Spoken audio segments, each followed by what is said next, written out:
So earlier in the show, we talked about Halloween Comic Fest. At least we mentioned that we were going to talk more about Halloween Comic Fest. And it just so happens that we have Ashton Greenwood. A Wild Ashton appears. Da, da, da. What's up, Ashton? Hi, guys. How you doing? I'm great. How are you? Doing good, doing good. And you, of course, well, we always say you're the Duchess of Free Comic Book Day. Because I am. We got to find a handle for Halloween Comic Fest, but you do handle Halloween Comic Fest as well. Yeah, absolutely. So first of all, off the bat, Right. for the Johnny-come-latelys, what is Halloween Comic Fest? Okay, so Halloween Comic Fest is an annual event that happens at local comic shops across the country and around the world. And its entire purpose is to highlight comic shops as a great place for Halloween fun. So we'll be giving out comic books, and we have some of them here.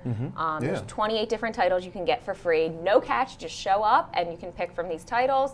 And shops will also be doing cosplay contests, of course, because it's Halloween. It's Halloween without a costume, right, Thea?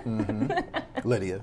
Oh, I'm sorry, my fault. And also other sales and stuff like that. So it'll be a good time. No, good. And we were all kind of bonding over the underdog comics. But what are some of the, well, actually, you know what? Before we even get into the whole lineup, because there's a lot of comics. Yeah.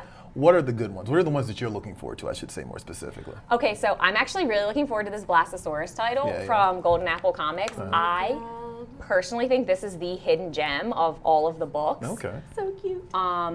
And it starts out really cute and the art's cute and everything, but the end kind of takes a turn that you don't expect, and it plays with the notions of reality and what that means and who can affect your reality. Okay. Whoa. All Right? Whoa, gets a little trippy. All right. Yeah. Interesting. So what other highlights could people look forward to? Because, well, first of all, there are 2 different sizes that you can get. Like, can we delve into that a little bit? Yeah, so these are all the mini ones that are kind of laying out here, and then this one from Aftershock is the full-size one, just to kind of A little comparison. give a little comparison. Yeah. Baby comics. And something to keep in mind is all of the smaller comics are all ages titles. Okay, Not to right. sound redundant. So if you're taking a kid and you don't want to have to think about like what's appropriate for them, any of the little ones are going to be a good fit. Okay. And it's not just comics, right? You can get a bunch of other stuff too. Yes. Okay, so you can get this shirt from the wonderful Kelly Jones. He designed our shirt this year. And there's also 2 Vinnie Mates, both Godzilla. From nice. DST. I like so those will be the exclusive collectibles. And then there's also like the buttons and posters and all that kind of good swag. Okay, nice. Now, how can they find a store? Because you said it's a couple of thousand. My favorite So question. let's narrow it down for them a little bit.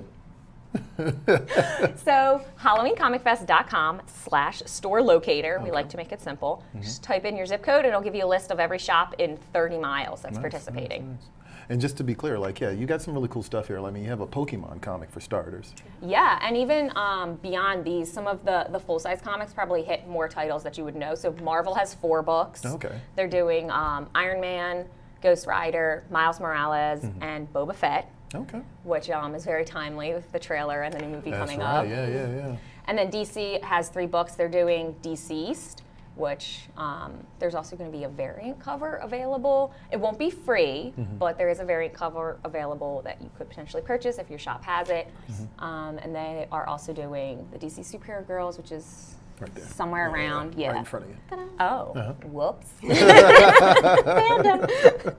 Right. Now, the DC Superhero Girls is a little smaller, right?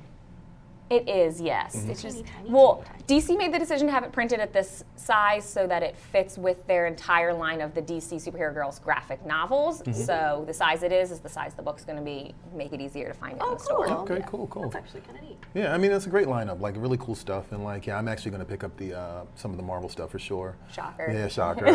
Just a little bit of bias there. But I actually have not read Deceased, so I'm actually very curious about that. So yeah, I want to jump on that too, because I know a lot of people are crazy about that book, actually. Yeah. It's been the surprise hit of this year, so. Which is funny though, because everyone was like, oh, we're over zombies. Right, yeah. Apparently we're not. Are we really? Are we ever? Are we ever over zombies? I feel like people have been saying that for like a decade now, so it's proven to be wrong every single time. So Ashton, thank you for coming out here. Of course. Thank you for the controversial hot takes. Always. And if you want to know more about Ashton and Grimace, hit her up on social media. I'll tell you. Thank you for having me. No problem.